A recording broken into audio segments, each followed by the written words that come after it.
आज के क्लास में हम लोग शुरू करने जा रहे हैं अपने क्लास 7 के सिविक्स में एक और नया चैप्टर, बिल्कुल फ्रेश चैप्टर का नाम है how the state government works. इसके पहले हम लोग अपने सिविक्स के 2 चैप्टर को डिस्कस कर चुके हैं और आज फाइनली हम लोग पहुंच चुके हैं अपने चैप्टर नंबर 3 पे। चैप्टर नंबर 3 है how the state government works. देखिए, इस चैप्टर में आगे बढ़ने से पहले इस चैप्टर के मतलब को थोड़ा हम लोग समझ लेते हैं कि आखिर इसमें हम लोग पढ़ने वाले क्या हैं, तो आगे पढ़ेंगे तो समझ में ज़्यादा आएगा। ओवरऑल कहने का मतलब है कि एक छोटा सा इंट्रोडक्शन हम लोग ले लेते हैं और ये देख लेते हैं कि इस चैप्टर में हम लोगों को पढ़ना क्या है, फिर समझ में आपको चैप्टर ज़्यादा आएगा। समझिए, चैप्टर का नाम है how the state government works. देखिए, हमारे इंडिया में 28 स्टेट्स हैं। इन सारे स्टेट्स को किस तरीके से चलाया जाता है, मतलब कि हर स्टेट किस तरीके से चलता है, वहाँ पे कानून कैसे बनते हैं, है ना, वहाँ पे गवर्नमेंट कैसे चलता है, इन्हीं प्रकार के चीज़ों के बारे में हम लोग इस चैप्टर में डिस्कस करने वाले हैं। ओवरऑल कहने का मतलब यहाँ पे ये है कि हमारे इंडिया में 28 स्टेट्स हैं। इस सारे 28 के 28 स्टेट्स इंडिया में किस तरीके से चलता है, यहाँ पे कानून कैसे बनता है, यहाँ का सरकार कैसे काम करता है, इन्हीं प्रकार के चीज़ों के बारे में हम लोगों को डिस्कस करना है। तो हर स्टेट के बारे में तो हम लोग नहीं पढ़ेंगे, लेकिन एक स्टेट के बारे में पढ़ लेंगे तो हर स्टेट में वही फंक्शन होता है। मतलब हमारे इंडिया में 28 स्टेट्स हैं, तो 28 के 28 स्टेट्स में सेम काम होता है, मतलब सेम तरीके से स्टेट चलता है, सेम तरीके से कानून बनता है। तो क्यों ना हम लोग किसी एक स्टेट का एग्जाम्पल लेके उसको पढ़ लेंगे तो पूरे स्टेट को आप एक बार में ही समझ जाएंगे, क्योंकि हर स्टेट का कानून बनाने का तरीका, सरकार चलाने का तरीका क्या है, सेम है। तो किसी एक के बारे में पढ़ेंगे तो पूरे इंडिया के 28 स्टेट्स के बारे में आप एक ही बार में पढ़ चुके होंगे। ठीक है, चलिए शुरू करते हैं। तो चैप्टर का नाम है how the state government works. इसमें बेसिकली आपको पूरा का पूरा ये समझाया जाएगा कि स्टेट गवर्नमेंट किस तरीके से चलता है और वो किस तरीके से काम करता है। चलिए, यहाँ पे ना हम लोग चूँकि बिहार से हैं तो हम लोग एग्जाम्पल लेंगे अपने बिहार स्टेट का। किसका एग्जाम्पल लेंगे? बिहार स्टेट का हम लोग एग्जाम्पल लेंगे और समझेंगे कि बिहार में किस तरीके से क्या सब कुछ होता है। ठीक है, तो हालांकि हमारे इंडिया में बहुत सारे स्टेट्स हैं, लेकिन ज़्यादातर हम लोग चूँकि बिहार में रहते हैं, मतलब हम लोग मेन तो बिहार के हैं, तो हम लोग बिहार का एग्जाम्पल लेके समझेंगे तो आपको समझ में आएगा। तो ऑनलाइन वाले बच्चे जो बिहार के अलावा किसी दूसरे स्टेट के होंगे तो आप अपने स्टेट को लेकर समझ सकते हैं, लेकिन सभी में तरीका क्या रहेगा, सेम रहेगा। ठीक है, तो आइए थोड़ा सा हम लोग इस चैप्टर का शुरुआत कर लेते हैं। चैप्टर का शुरुआत होता है हु इज़ एन MLA। ये MLA कौन होता है, एक बात समझिए, आगे भी हम लोग उसको डिस्कस करेंगे। हम लोग बोलते हैं ना अपने आम भाषा में विधायक, वही है, मतलब कि MLA को ही हम लोग कहते हैं विधायक। तो यदि आपके पास पेंसिल या फिर पेन हो तो आप अपने बुक में जो टॉपिक है हु इज़ एन MLA या तो उस वहाँ पे लिख लीजिए, या फिर जहाँ पे आपने नोट्स लिखा है वहाँ पे ब्रैकेट में लिख लीजिए कि विधायक को ही हम लोग कहते हैं MLA। अब ये विधायक कैसे बनता है, इसको कैसे चुना जाता है, इसका क्या काम होता है, ये तो हम लोग इसमें पढ़ेंगे ही, लेकिन MLA को ही हम लोग कहते हैं विधायक। कोई दिक्कत इसमें? चलिए थोड़ा सा और आगे बढ़ेंगे। तो ये तो हमारा अभी फिलहाल मेन हेडिंग है हमारा कि who is an MLA। MLA कौन होता है, यानी कि विधायक कौन होता है। देखिए, हम बहुत कोशिश करेंगे कि इस चैप्टर को बहुत ही सिंप्लीफाई किया जाए, बहुत ही आसान तरीके से समझाया जाए, बस आपको आराम से समझना है। ठीक है, चलिए शुरू करते हैं। जैसे सबसे पहला है members of the legislative assembly. Members of the legislative assembly, इसको शॉर्ट में बोलते हैं MLA। क्या बोलेंगे? MLA are elected by the people. मतलब, हाँ बोलो। MLA यानी कि S लगा दिया, मतलब बहुत सारे MLA होते हैं, मतलब कि एक स्टेट में बहुत सारे विधायक होते हैं। ठीक है, यहाँ पे S का मतलब वही चीज़ है। यहाँ जो MLA लास्ट में S लगा है ना, इसका मतलब है कि एक स्टेट में एक विधायक या फिर एक MLA नहीं होता है, बहुत सारे होते हैं। तो अब समझिए होता क्या है, पूरा कहानी समझिएगा। ठीक है, देखो हम लोग बात कर रहे हैं अपने स्टेट का, एकदम बेसिक से समझाते हैं, बिल्कुल जीरो से समझाते हैं। ठीक है, यहाँ से आपको पूरा का पूरा ये समझ में आ जाएगा कि एक स्टेट काम कैसे करता है, सरकार कैसे बनता है, MLA कैसे चुने जाते हैं, सब कुछ। चीफ मिनिस्टर कैसे चुने जाते हैं, गवर्नर का क्या काम है, सब कुछ आपको एक बार में ही समझ में आ जाएगा। तो पूरा इसे समझिए, एकदम बेसिक से चलते हैं। यहाँ पे जो लिखा हुआ है इस पर हम लोग बाद में आएंगे, लेकिन पहले पूरा कहानी समझिए। देखो होता क्या है, हर स्टेट में, इंडिया के हर स्टेट में 5 साल पे चुनाव होता है। किसका बात कर रहे हैं हम लोग, स्टेट का बात कर रहे हैं। तो इंडिया में 28 स्टेट्स हैं, तो हर स्टेट में 5-5 साल पे चुनाव होता है, इलेक्शन होता है। अब सवाल है कि सर क्या 28 के 28 स्टेट्स में एक ही बार में चुनाव हो जाता है? नहीं, हर स्टेट का अपना टाइम क्या है, अलग अलग है, लेकिन हर स्टेट में चुनाव 5 साल में ही होगा। समझ रही बात? कोई दिक्कत? जैसे अभी हाल फिलहाल में यूपी का हुआ है चुनाव, अभी 2000 हम लोग 25 में है, 2025 में बिहार का चुनाव होने वाला है, बिहार में इलेक्शन होने वाला है। तो समझिए पूरा कहानी क्या समझाना चाह रहे हैं। इंडिया में 28 स्टेट्स हैं, 28 के 28 स्टेट्स में कितने साल पे चुनाव होता है?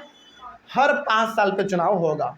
अपने बिहार का बात करें तो हम लोग अभी 2025 में हैं, तो 2025 में बिहार का चुनाव होने वाला है, अक्टूबर नवंबर में होगा, यानी कि आज से ठीक 3-4 महीने बाद होगा। तो उसको खैर साइड में रखते हैं, पूरा हम लोग अपने मेन मुद्दे पे आते हैं। तो हर स्टेट में 5 साल पे चुनाव होगा, इलेक्शन होगा। अब इलेक्शन करने के लिए क्या किया जाता है, एक स्टेट्स को बहुत सारे पार्ट में डिवाइड किया जाता है। ठीक है, मतलब पहला बात आपने ये समझा कि हर स्टेट में क्या होगा, हर स्टेट में हर 5 साल पे चुनाव होगा। और जब जब चुनाव होगा एक स्टेट को बहुत सारे पार्ट में डिवाइड किया जाएगा। बात करें हम लोग अपने बिहार का, तो बिहार में जब चुनाव होता है, जो अभी चुनाव होगा 3-4 महीने के बाद, बिहार को 243 पार्ट्स में डिवाइड किया जाता है। समझिएगा ध्यान से क्या बताना चाह रहे हैं। पहला आपने ये समझा, देखो बार बार इसलिए बता रहे हैं क्योंकि बड़ा कॉन्सेप्चुअल चीज़ है ये, तो पूरा कहानी को समझते चलना है। हर स्टेट में चुनाव कितने साल पे होगा? 5 साल पे होगा, ठीक। और जब चुनाव होगा तो एक स्टेट को बहुत सारे पार्ट में डिवाइड कर दिया जाएगा, मतलब एक स्टेट को बहुत छोटे छोटे पार्ट में ब्रेक कर दिया जाएगा। हमारा बिहार बहुत बड़ा पार्ट है, बहुत बड़ा स्टेट है, तो इस पूरे बिहार को कितने पार्ट में डिवाइड किया जाता है?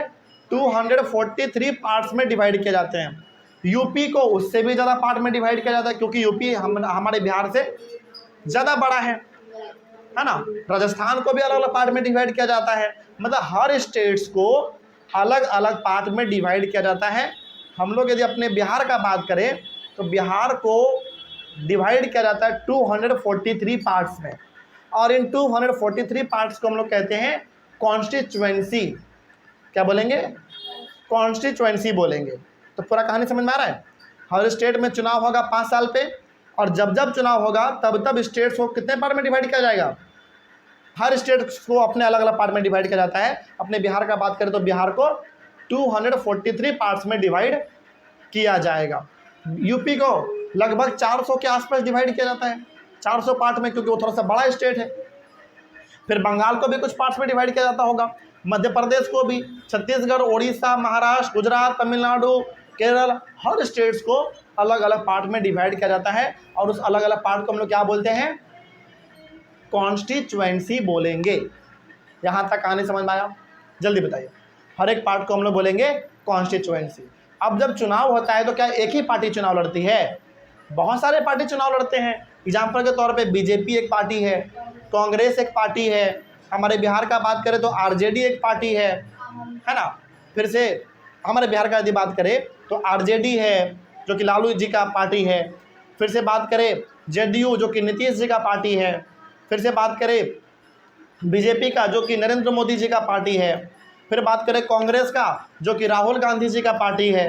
तो हर पार्टी चुनाव लड़ती है, ठीक है। तो हम बताइए हमारे बिहार में टोटल कितने पार्ट हैं? 243 पार्ट्स है। तो हर एक पार्ट से सब पार्टी अपना अपना आदमी को चुनाव लड़वाएगा। मतलब बीजेपी वाला भी खड़ा करेगा आदमी को, कांग्रेस वाला भी आदमी को खड़ा करेगा, जेडीयू वाला भी करेगा, आरजेडी वाला भी करेगा, सब अपने अपने पार्टी के लोगों को चुनाव में लड़वाएगा। लेकिन सवाल ये है कि क्या चारों जीत जाएगा एक जगह से? नहीं, चारों में से कोई एक जगह मतलब हमारे बिहार में 200, देखो हम बिहार का यहाँ पे एग्जाम्पल ले रहे हैं, तो आप लोग दूसरे स्टेट्स के लिए भी समझ सकते हैं, ठीक है। तो हमारे बिहार को कितने स्टेट में मतलब कितने पार्ट में डिवाइड किया गया? 243 पार्ट्स में डिवाइड किया गया। तो ये 243 पार्ट्स में जो डिवाइड किया गया है, 243 पार्ट्स में बीजेपी भी 243 उम्मीदवार अपना उतारेगा, चुनाव लड़वाएगा, कांग्रेस भी 243 आदमी उतारेगा अपना, जदयू भी 243 आदमी उतारेगा, और आरजेडी भी अपना 243 आदमी एक एक पार्ट से खड़ा कर देगा। क्यों खड़ा करता है? ताकि उसको वोट मिले। लेकिन क्या एक पार्ट से चारों आदमी जीत जाएगा? नहीं, चारों में से जिसको सबसे ज़्यादा वोट मिल जाएगा वही जीत जाएगा। तो बताइए, इस तरीके से पूरे 243 पार्ट्स में से कितने लोग जीतेंगे? 243 जीतेंगे। क्या लेकिन क्या जरूरी है कि सारा जगह से एक ही पार्टी का आदमी जीत जाए? बिल्कुल भी नहीं। मतलब ये हुआ कि हमारे बिहार में 243 पार्ट्स हैं, 243 कॉन्स्टिट्यूएंसी है, तो हर पार्टी अपना अपना कैंडिडेट, अपना अपना आदमी 243 सीट्स पे, 243 पार्ट्स पे उतारेगा, लेकिन जीतेगा तो कोई एक ही। जैसे मान लीजिए हमारा पटना, चारों पार्टी अपना उम्मीदवार यहाँ पे उतारेगा, लेकिन क्या चारों जीत जाएगा एक जगह से? नहीं, एक जगह से कोई एक आदमी जीतेगा। तो इस तरीके से फिर दूसरे जगह से भी कोई एक और आदमी जीतेगा, तीसरे पार्ट से भी कोई एक और आदमी जीतेगा। इस तरीके से पूरे बिहार से कितने लोग जीतेंगे? 243 लोग जीतेंगे। और ये जो लोग जीते हैं यही कहलाता है MLA, मेंबर ऑफ, इसका फुल फॉर्म होता है मेंबर ऑफ लेजिस्लेटिव असेंबली। और मेंबर ऑफ लेजिस्लेटिव असेंबली ये कहलाता है, यहाँ में कोई दिक्कत, और इसी को हम लोग कहते हैं विधायक। तो पूरा कहानी समझ में आया अब आपको? तो एक बार फिर से बता देते हैं क्योंकि इम्पोर्टेंट है। हर स्टेट में इलेक्शन होता है 5 साल पे, और जब भी इलेक्शन होगा तो उस स्टेट्स को बहुत सारे पार्ट में क्या किया जाएगा? डिवाइड किया जाएगा। हर स्टेट्स को अपने अलग अलग पार्ट में डिवाइड किया जाता है। यूपी को लगभग 400 पार्ट में डिवाइड किया जाता है लगभग।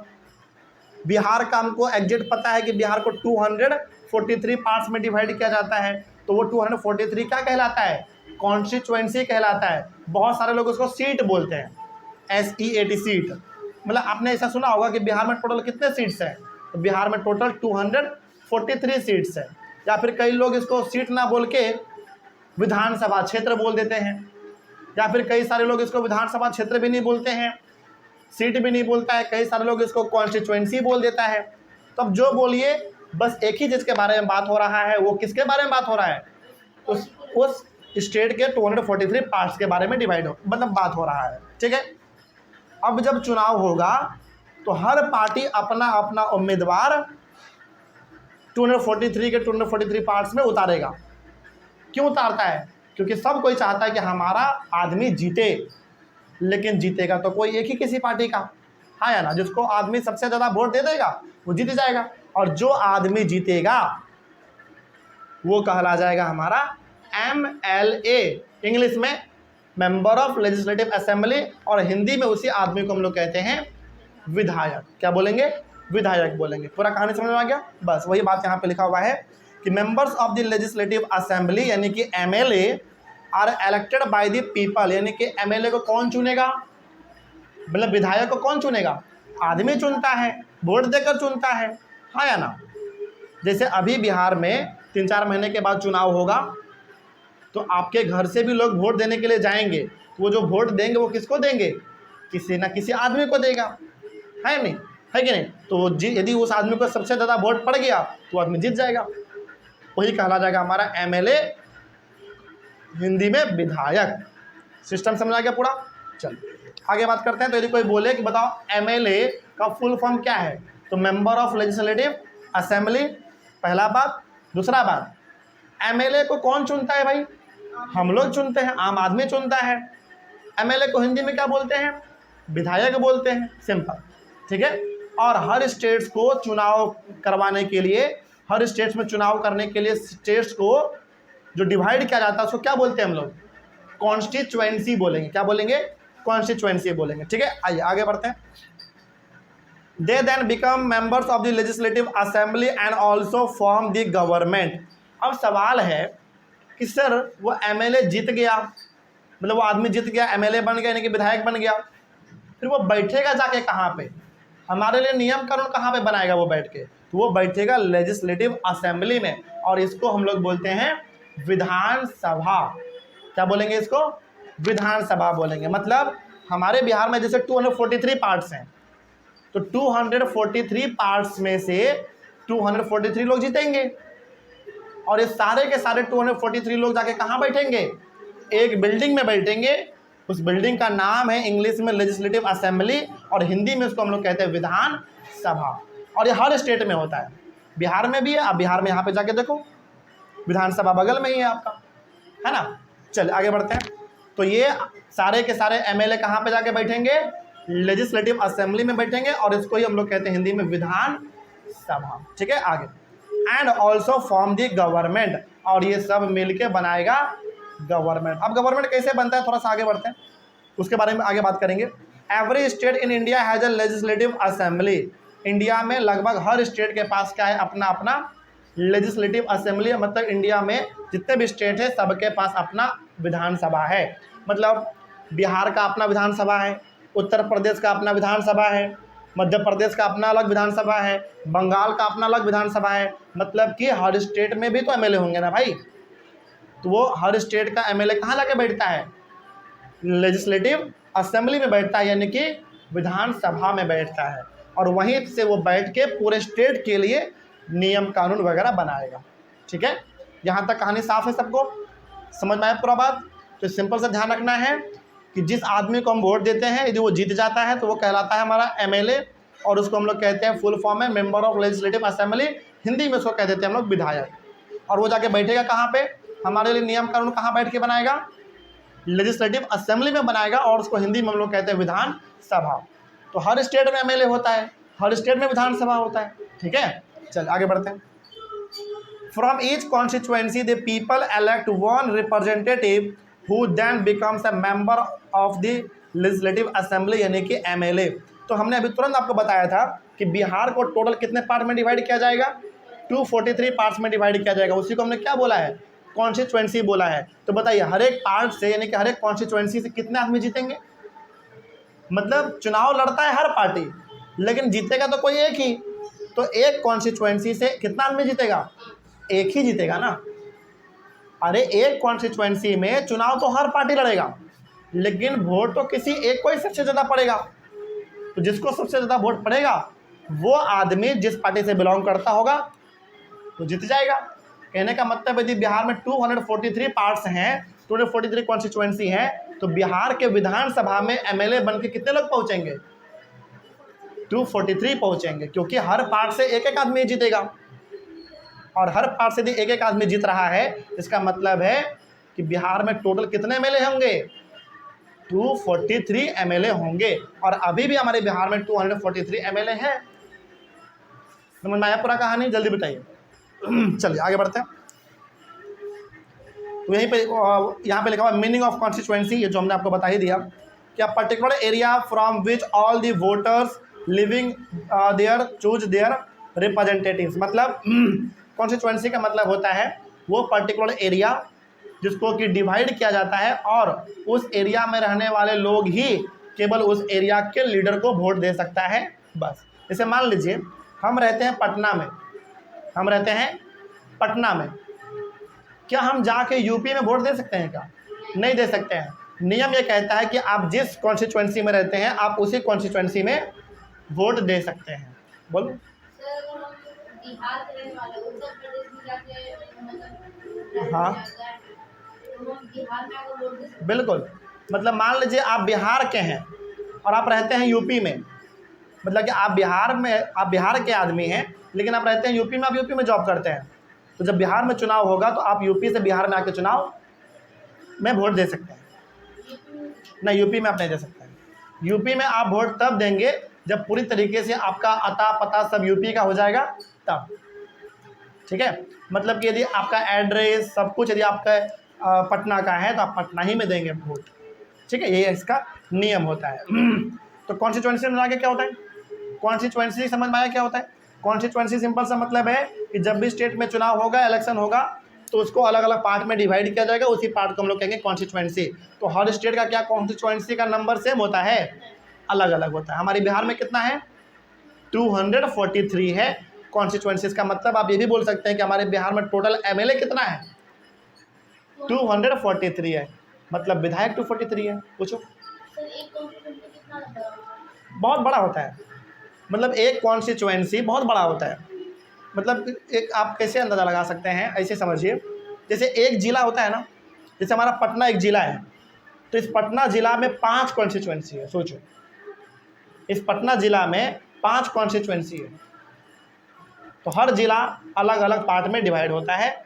ओवरऑल कहने का मतलब है कि बिहार में ज़िला का बात करें, डिस्ट्रिक्ट का तो 38 है, और यदि बात करें टोटल कॉन्स्टिट्यूएंसी का तो 243 है। अब ये मत समझिएगा कि हर जिला में 5-5 ही होता है, नहीं, किसी में 5, किसी में 4, किसी में 7, किसी में 8 भी होता है। ठीक है, तो बस इतना आपको समझना है। सब कुछ यदि ध्यान में नहीं रहे तो बस इतना ध्यान रखना है कि बिहार में टोटल कॉन्स्टिट्यूएंसी का नंबर 243 है। चलिए आगे बढ़ते हैं। Next, a political party whose MLAs have won more than half of the number of constituencies in a state and can be said be in a majority। अब समझिए ध्यान से, हमने अभी तुरंत बोला था आपको कि हर पार्टी चुनाव लड़ता है, हाँ या ना? हर पार्टी चुनाव लड़ता है। तो जिस पार्टी का सबसे ज़्यादा MLA बनेंगे, मतलब कि जिस पार्टी का सबसे ज़्यादा लोग चुनाव जीतेगा, MLA बनेगा, वो पार्टी कहलाएगा मेजॉरिटी पार्टी। क्या कहलाएगा? मेजॉरिटी पार्टी कहलाएगा। जैसे हमारे बिहार में टोटल कॉन्स्टिट्यूएंसी का सीट कितना है, मतलब कॉन्स्टिट्यूएंसी कितना है टोटल? 243। इस 243 का आधा कर लो, इस 243 का आधा करो जल्दी, कितना होगा? 121। मतलब कि जैसे देखो 121 होता है, 121 एंड हाफ, तो उसको हाफ को हम लोग साइड रखते हैं, 122 मान लेते हैं। ठीक है, मतलब कि पूरा बिहार में 243 कॉन्स्टिट्यूएंसी है। तो जो पार्टी 122 सीट्स जीत गया, 122 कॉन्स्टिट्यूएंसी जीत गया, मतलब कि जो पार्टी बिहार के 122 कॉन्स्टिट्यूएंसी में जीत जाएगा, वो पार्टी चुनाव जीत गया, मतलब पूरा इलेक्शन जीत गया, और वही पार्टी का गवर्नमेंट बनेगा, सरकार बनेगा। समझ में आया पूरा बात? बराबर कभी हो ही नहीं पाएगा। बराबर कैसे होगा? बिहार में 243 है, तो बराबर होने के लिए क्या होना चाहिए? 121.5। तो 0.5 का तो इसमें कोई सवाल ही नहीं है। ठीक है, तो यदि बिहार में किसी पार्टी को गवर्नमेंट बनाना है, यदि किसी पार्टी को बिहार के गवर्नमेंट में आना है, तो उसको कितना कॉन्स्टिट्यूएंसी जीतना पड़ेगा? 122 जीतना पड़ेगा, क्योंकि आपको मेजॉरिटी में आना है तो 122 जीतना पड़ेगा।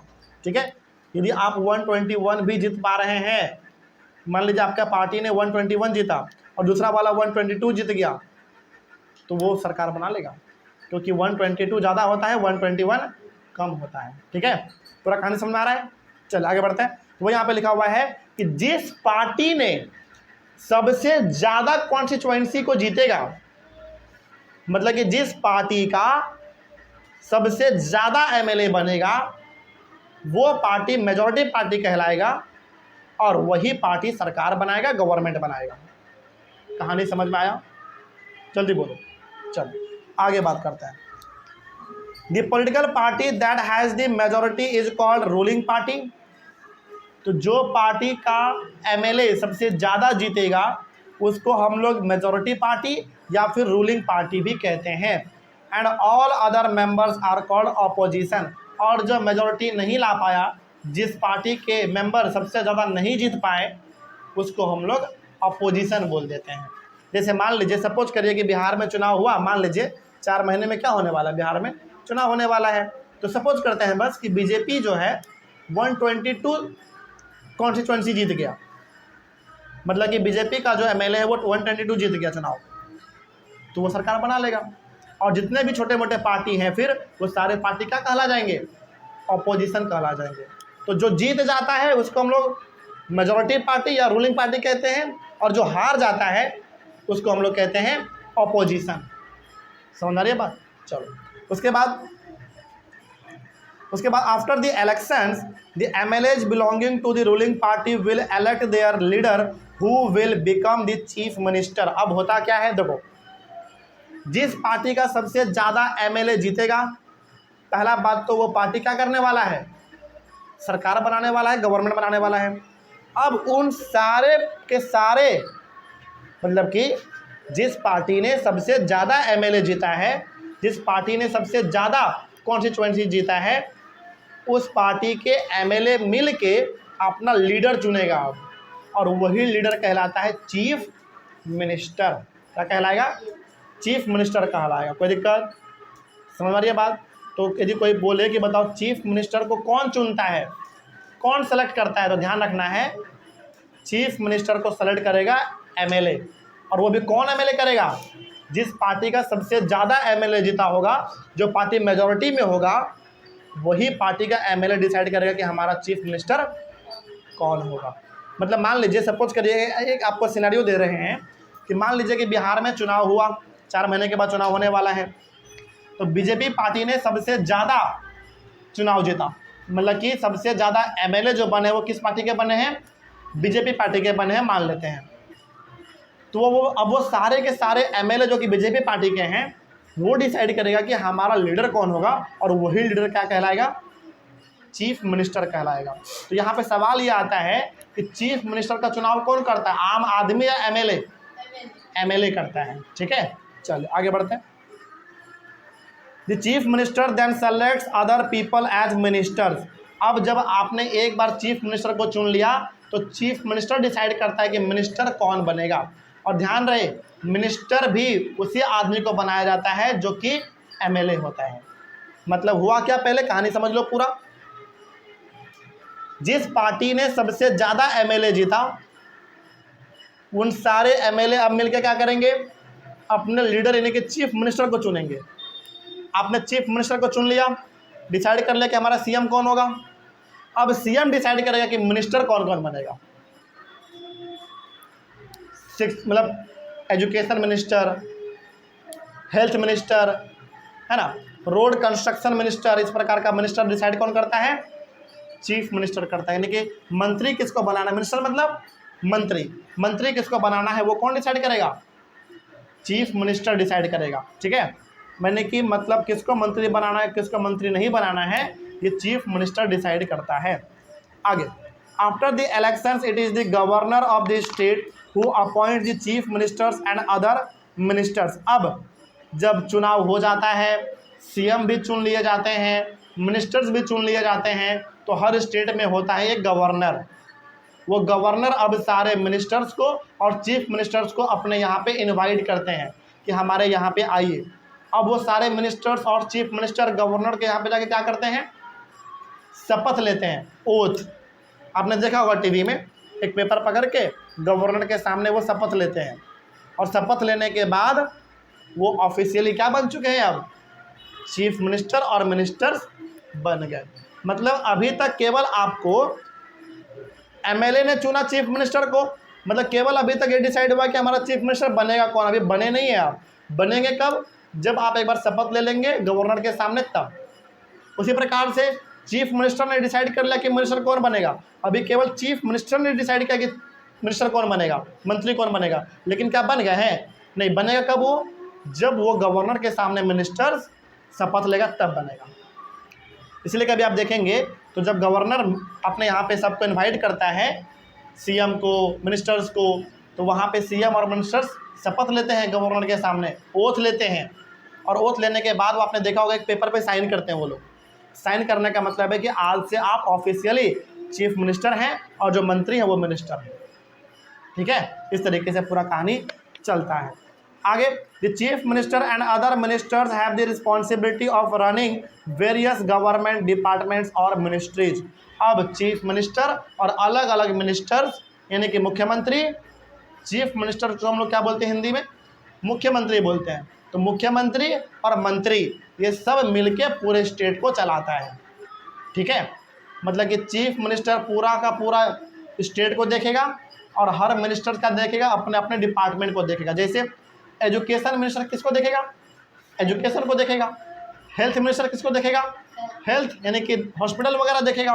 रोड कंस्ट्रक्शन डिपार्टमेंट का मिनिस्टर क्या देखेगा? सड़क बन रहा है कि नहीं बन रहा है ना, ये सब देखेगा। मतलब पूरे स्टेट को चलाने का जिम्मेदारी अब किसके ऊपर आ जाता है? मिनिस्टर और चीफ मिनिस्टर के ऊपर आ जाता है।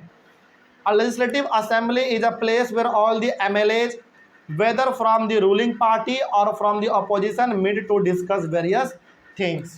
अब जितने भी लोग चुनाव जीते थे, मतलब कि जितने भी लोग MLA बने हैं, MLA कितने लोग बने हैं? 243 लोग MLA बने हैं। तो 243 के 243 MLA कहाँ बैठते हैं? लेजिस्लेटिव असेंबली में बैठते हैं। इसको हम लोग हिंदी में कहते हैं विधानसभा। क्या बोलोगे इसको? विधानसभा। ये सारे के सारे विधानसभा में बैठते हैं और वहीं पे डिस्कशन करते हैं कि आगे हम लोगों को अपने स्टेट के लिए क्या काम करना है, कहाँ पैसा खर्च करना है, कहाँ पे पुल बनाना है, कहाँ पे सड़क बनाना है, कहाँ पे हॉस्पिटल बनाना है, कहाँ पे स्कूल बनाना है, ये सब वो लोग वहाँ पे बैठ के डिसाइड करते हैं। कहने का मतलब यहाँ पे है कि जितने भी MLA 200, जैसे हम लोग बिहार का बात करें तो 243 MLA हैं। ये सारे के सारे MLA कहाँ बैठेंगे? विधानसभा में बैठेंगे और वहीं पे बैठ के वो डिसाइड करेंगे कि बिहार के लिए अगला कदम क्या उठाना है और बिहार को कैसे आगे लेके चलना है। तो ये सारा काम यहाँ पे चलता है। सम MLAs have dual responsibilities, one as an MLA and other as a minister. अच्छा देखो, जिसको मिनिस्टर बनाया है चीफ मिनिस्टर ने, मतलब कि चीफ मिनिस्टर ने जिसको जिसको मिनिस्टर्स बनाया है, वो मिनिस्टर्स के साथ साथ और क्या है बताओ? MLA भी तो है, विधायक भी तो है, क्योंकि MLA को ही बनाया जाता है मिनिस्टर्स। लेकिन क्या सारे MLA को मिनिस्टर्स बना दिया जाता है? नहीं, कुछ MLA को ही मिनिस्टर्स बनाया जाता है। इसका मतलब जो मिनिस्टर बनता है उसका दो काम होता है, एक विधायक का भी और एक मंत्री का भी। यानी कि एक MLA का भी काम उसको करना पड़ता है और एक मिनिस्टर का भी काम करना पड़ता है। तो इस तरीके से ये टॉपिक हुआ हमारा कंप्लीट। पूरा कहानी समझ आया? तो इस तरीके से हमारा पूरा सिस्टम चलता है। अगला टॉपिक है हमारा debate in the legislative assembly, यानी कि विधानसभा में डिबेट कैसे होता है, कानून कैसे बनते हैं, बहस कैसे होता है, ये सब हम लोग अपने अगले क्लास में डिस्कस करेंगे। मिलते हैं हम लोग अपने अगले क्लास में। Thank you very much. Next topic discuss करेंगे हम लोग अपने चैप्टर का debate in the legislative assembly. इस टॉपिक को शुरू करने से पहले हम लोगों ने जो पिछले क्लास में पढ़ा था उसको फटाक से 2 मिनट का समय लेकर रिवाइज करेंगे, फिर आगे बढ़ेंगे तो समझ में आएगा और आप टॉपिक को आपस में कनेक्ट कर पाएंगे, है ना। टॉपिक को यदि आप आपस में कनेक्ट कर पाएंगे तो फिर समझ में भी ज़्यादा आएगा। आइए शुरू करते हैं। पहले देखो, पहले क्लास में हम लोगों ने क्या पढ़ा था उसको हम लोग बस ऐसे समझते हैं ताकि पूरा कहानी की तरह आपको याद हो जाए। देखिए, हम लोगों ने ये पढ़ा था कि, अच्छा हम लोग पढ़ क्या रहे हैं पहले बताइए। हम लोग ये पढ़ रहे हैं कि एक स्टेट गवर्नमेंट किस तरीके से काम करता है। और हमने बोला था कि हमारे इंडिया में 28 स्टेट्स हैं, तो हर स्टेट का अपना अलग अलग गवर्नमेंट है, हर स्टेट से अपना काम करने का तरीका अलग है, लेकिन हर स्टेट में जो चुनाव होंगे, जो लीडर को चुना जाएगा, वो तरीका क्या है? सेम है ना। मतलब हमारे इंडिया में 28 स्टेट्स हैं, लेकिन हर स्टेट्स में जो सरकार चलाने का तरीका है वो बिल्कुल सेम है। देखो, हर स्टेट का अपना समस्या अलग हो सकता है, चुनौती अलग हो सकता है, लेकिन सरकार चलाने का तरीका, वहाँ पे गवर्नमेंट कैसे चलता है, स्टेट कैसे काम करेगा, हर स्टेट में क्या होने वाला है? वो सेम होने वाला है। ठीक है, आइए शुरू करते हैं। हम लोगों ने ये डिस्कस किया था कि सबसे पहला हमारे इंडिया के 28 स्टेट्स हैं, तो हर स्टेट में चुनाव होता है और हर स्टेट में चुनाव कितने साल पे होता है? 5 साल पे होता है। तो जब भी चुनाव होगा तो स्टेट को क्या किया जाएगा? अलग अलग हिस्सों में डिवाइड किया जाएगा। हम लोगों ने एग्जाम्पल लिया था, एग्जाम्पल आप किसी भी स्टेट का ले सकते हैं, क्योंकि हम लोग बिहार से हैं तो हम लोगों को बिहार समझ में ज़रा आएगा, है ना। तो मान लीजिए बिहार में चुनाव होने वाला है, 3-4 महीने के बाद चुनाव होगा बिहार में, बिहार गवर्नमेंट के लिए। तो बिहार को चुनाव के पर्पज़ के लिए बिहार को 243 पार्ट्स में डिवाइड किया जाता है। क्या हर स्टेट्स को इसी नंबर में डिवाइड किया जाएगा? नहीं, हर स्टेट का पार्ट में डिवाइड करने का जो तरीका है वो क्या है? अलग है। जैसे हमने एग्जांपल देता है कि यूपी में लगभग 400 पार्ट में यूपी को डिवाइड किया जाता है, क्योंकि यूपी का दायरा थोड़ा सा बड़ा है बिहार के मुकाबले, है ना। तो हर स्टेट्स में, हाँ बोलो सर, 243 से बढ़ नहीं सकता? बढ़ सकता है, लेकिन जरूरत पड़ेगा तब, अभी जरूरत नहीं है। ठीक है, मतलब आपका सवाल यह है कि सर बिहार में जब चुनाव होगा तो बिहार को 243 पार्ट्स में डिवाइड किया जाएगा, तो क्या ये बढ़ नहीं सकता है? बढ़ सकता है, जब जरूरत पड़ेगा तब सरकार उसको बढ़ा लेगा, लेकिन अभी फिलहाल कोई ज़रूरत नहीं है। ठीक है, आइए शुरू करते हैं। तो हर स्टेट में 5 साल पे चुनाव होगा, और जब भी चुनाव होगा तो हर स्टेट्स को अलग अलग नंबर्स में डिवाइड किया जाएगा। हम लोग बात करें अपने बिहार का, तो बिहार को डिवाइड किया जाता है 243 पार्ट्स में, और उन्हीं पार्ट्स को हम लोग क्या क्या नाम देते हैं? कई बार हम लोग उसको सीट बोल देते हैं, कई बार हम लोग उसको कॉन्स्टिट्यूएंसी बोल देते हैं, है ना। कई बार हम लोग उसको आम भाषा में, हिंदी भाषा में विधानसभा क्षेत्र बोल देते हैं। क्या बोल देते हैं? विधानसभा क्षेत्र। और चुनाव हो रहा है, इलेक्शन हो रहा है, तो हर पार्टी चुनाव लड़ेगा अपना। कांग्रेस लड़ेगा, बीजेपी लड़ेगा। बिहार के पार्टी के बारे में बात करें तो नीतीश जी का पार्टी जो है वो जदयू, वो चुनाव लड़ेगा। लालू जी का पार्टी का बात करें तो आरजेडी चुनाव लड़ेगा।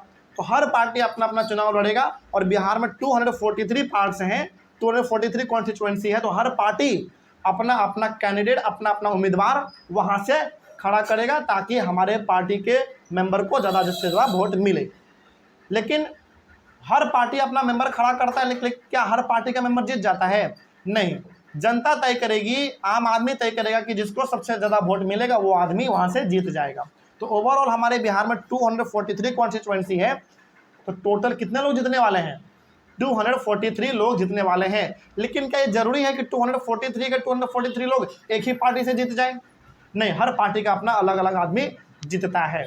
तो जितने भी आदमी जीतते हैं उनको हम लोग इंग्लिश में बोलते हैं member of legislative assembly, short में बोलेंगे एमएलए, और हिंदी में उन्हीं को हम लोग बोल देते हैं विधायक। सिंपल सा बात है, कोई दिक्कत इसमें? चलिए, उसके बाद जिस पार्टी का सबसे ज्यादा एमएलए जीता होगा चुनाव में, वही पार्टी क्या बनाने वाला है? स्टेट में गवर्नमेंट बनाने वाला है, सरकार बनाने वाला है। और वही सारे लोग, यानी कि जिस पार्टी के लोग सबसे ज़्यादा चुनाव जीते हैं, इलेक्शन जीते हैं, फिर वही सारे लोग मिलकर डिसाइड करेगा कि हमारा लीडर कौन होगा। और वही लीडर क्या कहलाता है? चीफ मिनिस्टर कहलाएगा, यानी कि मुख्यमंत्री कहलाएगा। तो कहने का मतलब यहाँ पे यह है कि मुख्यमंत्री को कौन चुनेगा? एमएलए चुनेगा। कौन एमएलए चुनेगा? क्या 243 एमएलए चुनेगा? नहीं, केवल वो एमएलए चुनेगा चीफ मिनिस्टर को जिस पार्टी का एमएलए सबसे ज़्यादा जीता होगा। और जो पार्टी सबसे ज़्यादा एमएलए को जीतता है, यानी कि जिस पार्टी का एमएलए सबसे ज़्यादा चुनाव जीतता है, उस पार्टी को हम लोग या तो मेजॉरिटी पार्टी बोल देते हैं या फिर रूलिंग पार्टी बोलते हैं। तो रूलिंग पार्टी का एमएलए ही चूज करेगा अपने लीडर को, और वही लीडर कहलाता है उसका चीफ मिनिस्टर। फिर चीफ मिनिस्टर क्या करता है?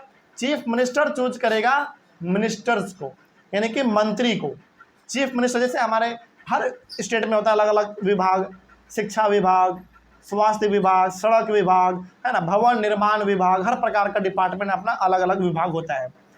तो मुख्यमंत्री यानी कि चीफ मिनिस्टर फिर चुनेंगे हर डिपार्टमेंट का अपना अलग अलग मिनिस्टर्स। इतना हो गया, यानी कि सभी एमएलए ने मिलकर अपना चीफ मिनिस्टर भी डिसाइड कर लिया, मिनिस्टर्स भी डिसाइड हो गया कौन कौन बनेगा। अब हर स्टेट का एक एक गवर्नर होता है। गवर्नर उन सारे मिनिस्टर्स को, उन सारे मिनिस्टर्स को और चीफ मिनिस्टर को इनवाइट करता है, अपने यहाँ पे बुलाता है। क्यों बुलाता है? नाश्ता करवाने के लिए? नहीं, शपथ ग्रहण करवाने के लिए कि भैया आप मुख्यमंत्री हैं, आप मंत्री हैं, केवल अभी आप चुने गए हैं, बने नहीं हैं आप। जब तक आप हमारे सामने आके शपथ नहीं लेंगे, ओथ नहीं लेंगे, जिसको आप कहते हैं कसम खाना, कसम नहीं खाएंगे, तब तक आप मंत्री चीफ मिनिस्टर नहीं हैं। तो आपने देखा होगा कि हर स्टेट में जब चुनाव होता है तो मंत्री और चीफ मिनिस्टर जाते हैं कहाँ पे? गवर्नर के पास, और उसका लाइव टेलीकास्ट टीवी पे होता है, ताकि सारे लोग देख सके कि शपथ कौन कौन ले रहा है, कौन मंत्री बना, कौन मुख्यमंत्री बना, सब कुछ। ठीक है, तो अभी हमारे बिहार में 4 महीने के बाद चुनाव होगा। आप देखिएगा टीवी पे आएगा लाइव कि ये जो हमारा राजभवन यहाँ पे है, वहाँ पे गवर्नर हाउस है। तो वहाँ पे जब आप जाएंगे, मतलब वहाँ पे गवर्नर सारे बिहार के मंत्रियों को, चीफ मिनिस्टर को बुलाएंगे और शपथ ग्रहण करवाएंगे। उसके बाद एक पेपर पे साइन करना होता है।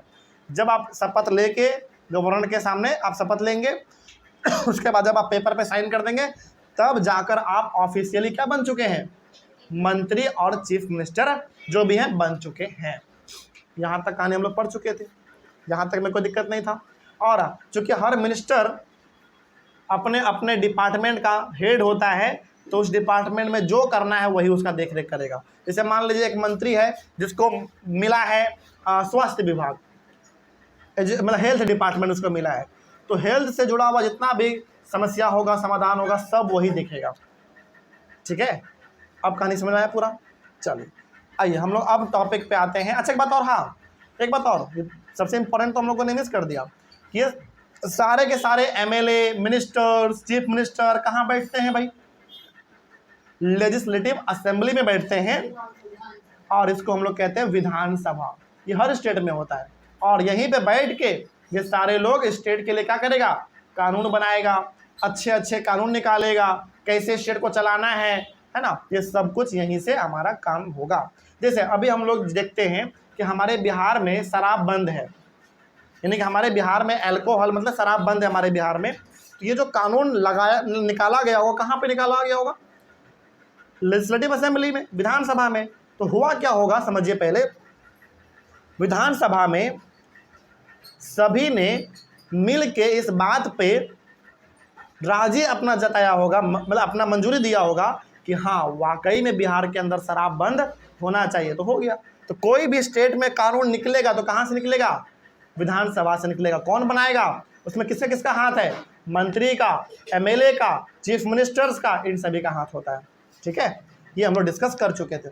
आइए अगला टॉपिक है हमारा, a debate in the legislative assembly, यानी कि जो विधानसभा है उसमें कोई भी कानून वगैरह जब निकलता है तो डिबेट होता है। क्या लगता है आपको कि सारे लोग चाहते होंगे कानून पास हो जाए? नहीं, क्योंकि उस विधानसभा में वो आदमी भी बैठा हुआ है जो एमएलए तो बन गया, लेकिन उसका पार्टी सबसे ज़्यादा सीट यानी कि सबसे ज़्यादा वोट नहीं जीत पाया। मतलब कि रूलिंग पार्टी के भी आदमी बैठे हुए हैं और अपोजिशन पार्टी के भी आदमी उसमें बैठे हुए। अपोजिशन मतलब कौन? जो कि चुनाव जीत तो गया है लेकिन सरकार वो नहीं बना पाया है, सरकार का वो पार्ट नहीं है। तो विधानसभा में दोनों प्रकार के लोग होते हैं, अपोजिशन भी और रूलिंग भी होते हैं। तो क्या लगता है आपको कि हर आदमी चाहेगा कि कोई भी कानून पास हो जाए? जो रूलिंग पार्टी है, जो गवर्नमेंट में है, वो तो चाहेगा कि इस कानून पास हो जाए, लेकिन जो सरकार में नहीं है, अपोजिशन में, वो क्या चाहेगा हमेशा कि कोई कानून पास हो ही ना, क्योंकि अपोजिशन का काम ही होता है टांग खींचना, उसको काम ना करने देना। तभी तो अगले बार चुनाव में वो बोल पाएगा कि इसने कोई काम नहीं किया, इसको अगला बार वोट मत देना, वोट हमको देना। समझ में आ रही है बात? इससे काम चलता रहता है। तो आइए देखते हैं कि आखिर लेजिस्लेटिव असेंबली में डिबेट कैसे होता है। समझिएगा ध्यान से। MLAs can express their opinions and ask questions related to the issue or give suggestions about what should be done by the government। अब हर MLA अपने अपने कॉन्स्टिट्यूएंसी से आया है जीत के। हमारे बिहार में कितना कॉन्स्टिट्यूएंसी है? 243 कॉन्स्टिट्यूएंसी है। तो हर MLA किसी न किसी कॉन्स्टिट्यूएंसी से बिलोंग करता है, उसको वहाँ के लोगों ने सबसे ज़्यादा वोट दिया होगा तभी वो जीता है, हाँ या ना? तो हर MLA अपने अपने कॉन्स्टिट्यूएंसी का, अपने अपने एरिया का समस्या वहाँ पे रखता है और उसका वो समाधान चाहता है। तो हर MLA को अपने अपने समस्या का समाधान चाहिए होता है। तो आप देखेंगे कभी ध्यान से तो टीवी पे उसका लाइव टेलीकास्ट आता है, मतलब टीवी पे भी वो आ जाता है कि हर MLA अपने अपने एरिया में क्या काम करना है, क्या नहीं करना है, उसका पैसा कैसे आएगा, वो सब वहाँ पे वो लोग चर्चा करते हैं, अपना डिबेट करते रहते हैं। ठीक है, और जो अपोजिशन वाला होता है वो भी अपना बहुत अच्छा काम यहाँ पे करता है। पता है क्या? वो सीधा सवाल पूछेगी कि अभी तक आपका सरकार क्या कर रही है। जैसे मान लीजिए गलती से रोड एक्सीडेंट हो गया, तो यहाँ पे बोलने का मौका किसको मिल जाएगा? अपोजिशन को, कि आपकी सरकार क्या कर रही है, रोड एक्सीडेंट हो जा रहा है, दिन दहाड़े लोगों को गोली मार दिया जा रहा है, मर्डर हो जा रहा है। तो मतलब जो भी समस्या होता है वहाँ पे उसके बारे में डिस्कशन होता है और उसका समाधान निकाला जाता है। ठीक है, तो हर MLA अपने अपने पार्ट के भलाई के बारे में वहाँ पे बोलता है, उसके एरिया में क्या समस्या है, उसको कैसे दूर करना है, वो सब वहाँ पे डिस्कशन चलता रहता है। ठीक है, आगे। The minister then replies to the questions and tries to assure the assembly that adequate steps are being taken. अब होता क्या है थोड़ा वो समझिए। जैसे मान लीजिए कोई एक ऐसा कॉन्स्टिट्यूएंसी है, मतलब कि एक ऐसा इलाका है जहाँ पे एक भी सरकारी हॉस्पिटल है ही नहीं। मान लेते हैं, मान लीजिए सपोज करिए कि एक सरकारी, मतलब कि एक कॉन्स्टिट्यूएंसी है, वहाँ पे कोई सरकारी अस्पताल है ही नहीं, तो वहाँ का एमएलए विधानसभा में क्या आवाज़ उठाएगा? यही आवाज़ उठाएगा ना कि हमारे भी इलाका में एक सरकारी अस्पताल बनना चाहिए। तो बताओ, अस्पताल से जुड़ा हुआ मामला है तो इस सवाल का जवाब कौन देगा? हेल्थ मिनिस्टर देगा। सही बात है कि नहीं है? मतलब यहाँ पे हर एमएलए सवाल पूछता है कि हमारे इलाका में एक भी सरकारी अस्पताल नहीं है, आप क्यों नहीं खोल रहे हैं? हमारे इलाका में एक भी सरकारी स्कूल नहीं है, आप क्यों नहीं खोल रहे हैं? तो हर एमएलए अपने अपने इलाका का समस्या वहाँ पे बताता है और जवाब किसको देना है? मंत्री को देना है। सर, जिस चीज़ का समस्या होगा उस चीज़ के मंत्री उसका जवाब देंगे। पूछो। स्कूल वालों का स्कूल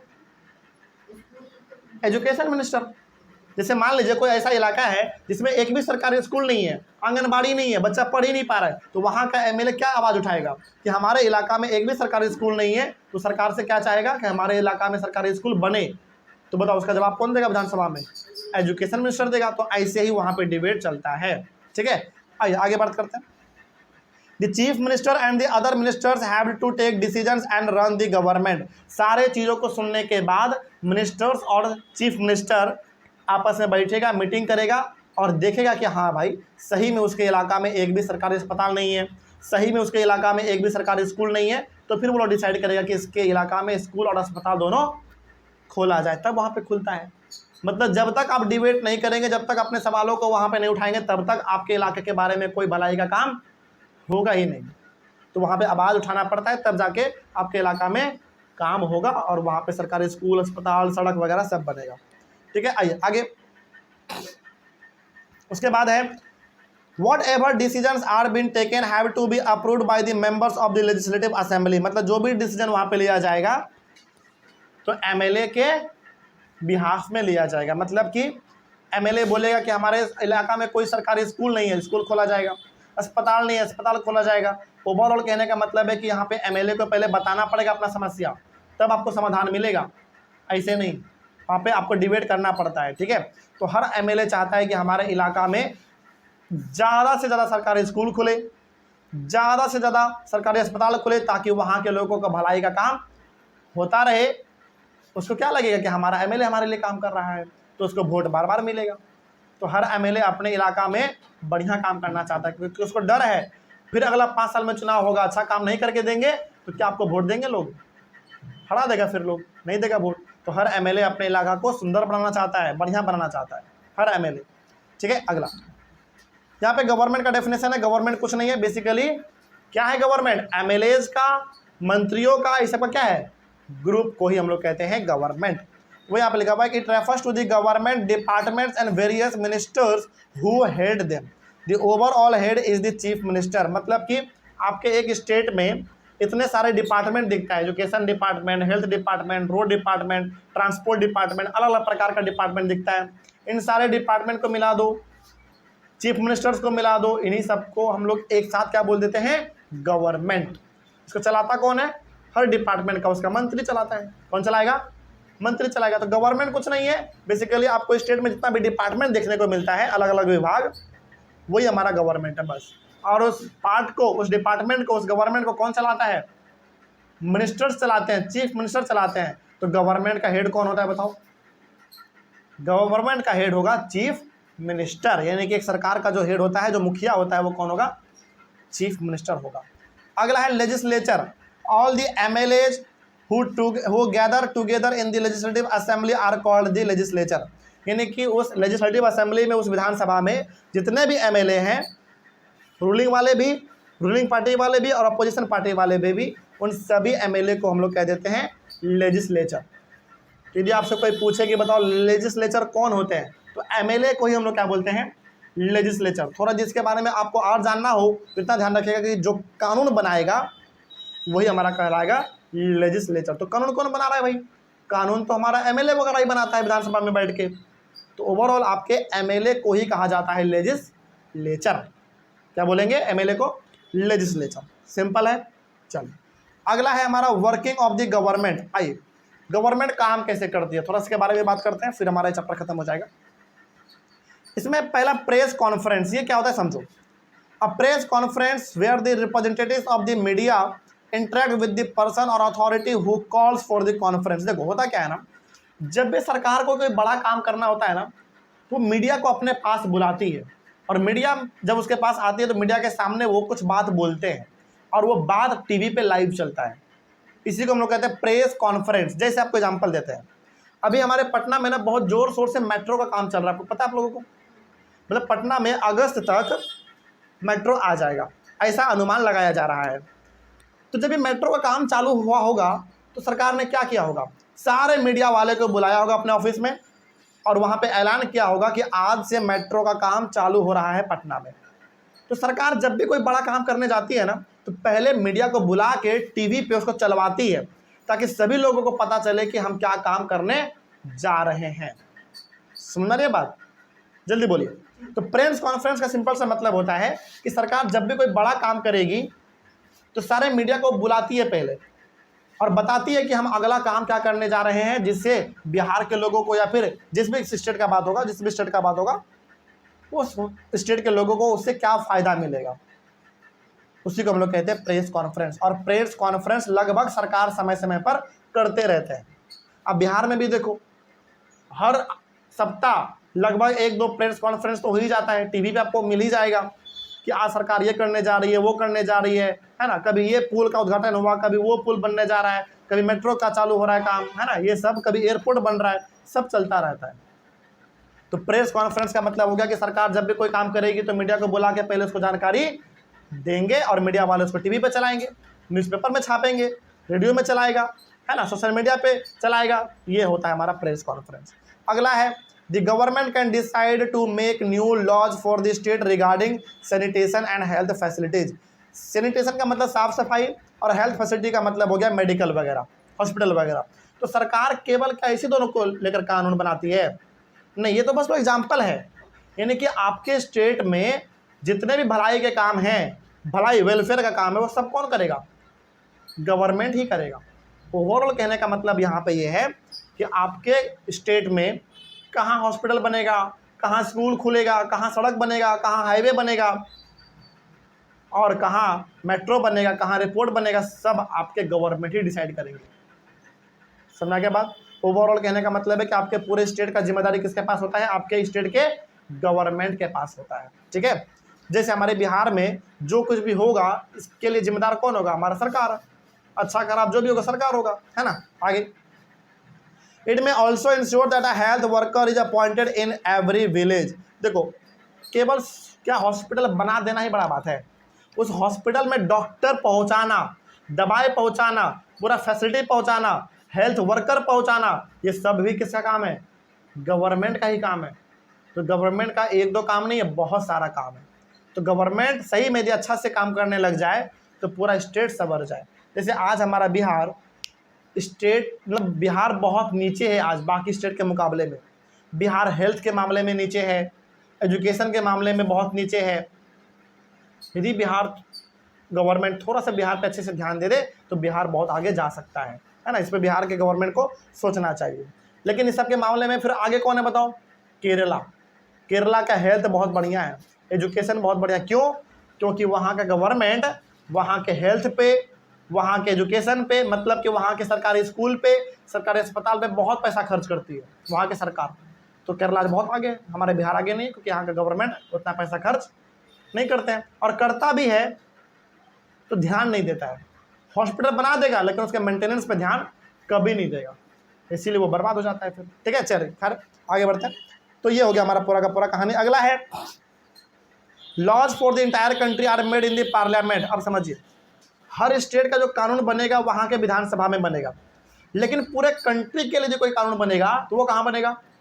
पार्लियामेंट में बनेगा। समझिए, यदि बिहार का कोई कानून बनाना है तो बिहार के विधानसभा में बनेगा, यूपी का कोई कानून बनाना है तो कहाँ बनेगा? यूपी के विधानसभा में। लेकिन एक ऐसा कानून जो कि पूरे भारत पे लागू हो जाए, ऐसा कानून कहाँ बनता है? पार्लियामेंट में बनता है। और ये पार्लियामेंट कहाँ है? दिल्ली में है। पार्लियामेंट का 2 हाउस होता है, एक लोकसभा और एक राज्यसभा। नाम सुना होगा आप लोगों ने।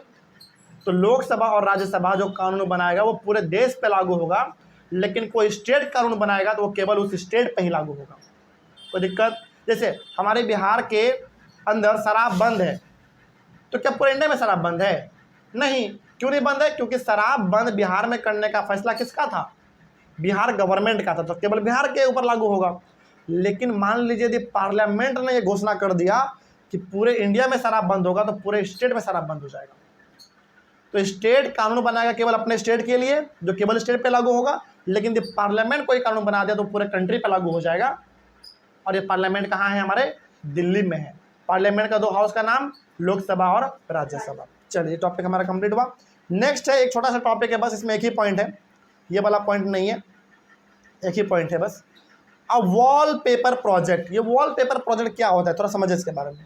अ wallpaper is an interesting activity through which research can be done on particular topics of interest. देखो होता क्या है, वॉलपेपर प्रोजेक्ट का मतलब होता है कि सरकार जब भी कोई काम करती है ना तो उस काम को शुरू करने से पहले पूरा का पूरा एक प्रोजेक्ट बनाती है। वो किसको बनाने में समय कितना लगेगा, कहाँ बनेगा, कितना पैसा खर्च आएगा, कितने लोग लगेंगे, ये सब इसी को हम लोग कहते हैं वॉलपेपर प्रोजेक्ट। सबसे अच्छा एग्जांपल है समझने के लिए हमारा पटना का भी मेट्रो। पटना में मेट्रो बनने वाला है और इसी साल अगस्त में वो चालू हो जाएगा। तो अगस्त में चालू होगा मेट्रो, लेकिन जब इसको बनाने का शुरुआत किया गया होगा तो सरकार ने पहले ही पूरा इंतजाम बना लिया होगा कि ये कब से स्टार्ट होगा बनना, कितना पैसा खर्च आएगा, कितने दिन लगेंगे, कितने लेबर काम करेंगे, कितने इंजीनियर काम करेंगे, सब कुछ। तो जब भी कोई काम करना चाहता है सरकार, उस काम को करने से पहले ही वो पूरा जायज़ा ले लेता है कि कितना दिन लगेगा, कितना पैसा खर्च लगेगा, कितना लेबर लगेगा, कितना ज़मीन लगेगा, सब कुछ।